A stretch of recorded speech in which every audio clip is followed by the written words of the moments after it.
Pick any day over the past 13 years, and odds are my brother John and I were either biking, swimming, or running, trying to outperform the other. So who's more competitive, me or you? Us. Us. Our head-to-head competition started back in 2007. I had just finished the Little Rock Marathon and was thirsty for another race. So I called my brother and challenged him to join me. San Diego Rock and Roll. You want to do it with Be there, me? yeah. And I think something to the effect of, hey, Stay Puff, why don't you try it? In true Kelly fashion, he didn't hesitate. 8 weeks later, I'm on the starting line and pretty much cursed your name the entire race because that really hurt. 3 months later, we did the Long Beach Marathon. 3 months after that, Phoenix. Yeah, you beat me by 1 second, so you were 3-0. 2008 rolled in, and we were in the best shape of our lives and still racing. But right after finishing a half marathon, my brother's life changed forever when he noticed something in his urine. I'm bleeding. The next day, he went to see a urologist. He looked at me and goes, you have transitional cell carcinoma, and it's pretty significant. 65,000 men will be diagnosed with bladder cancer this year alone. Of those, nearly 20% will die. And the average age of someone being diagnosed with it is 73. My brother was only 45. That was shocking.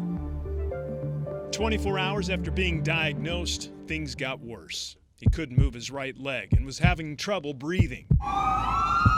He was rushed to the emergency room and was told he had blood clots in his leg and lungs. The doctors are telling me at the emergency room, the clots are a bigger problem right now. Those could take you out if we don't address those right away. He was immediately put on blood thinners and underwent surgery to remove 3 tumors in his bladder.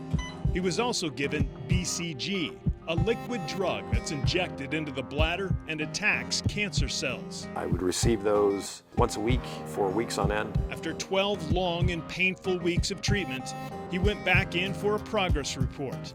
The cancer was gone. Part of this journey's been a gift. How so?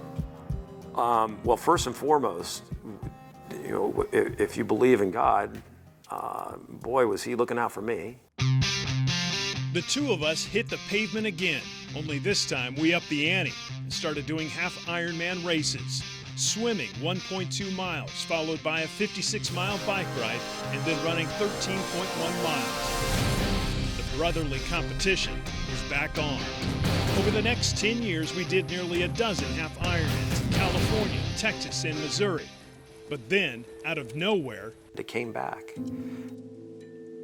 Are you more terrified this time than the first? Yes. the BCG treatments started back up again, but this time they didn't work. Ultimately, I become allergic to that. Talks of removing his bladder to stop the spread of cancer and possibly save his life became more frequent and more frightening. You have to take out these parts. It's bad. And so, yeah, did I think I was going to die? You bet. Because he was allergic to BCG, his urologist put him on interferon, a powerful drug where proteins are injected into the body and trigger immune cells to attack and kill cancer cells. He's been getting interferon treatments every 3 months for the past 3 years. So far, it's working. And once again, he's back swimming, biking, and running. Everybody's journey is different and unique, but it's a gift. I'm still here, I got a heartbeat. Thanks in part to a brotherly challenge to get up and get moving. I've said this to you repeatedly, you absolutely saved my life. You call me up and ask me to do any sort of crazy competitive thing, I'm there.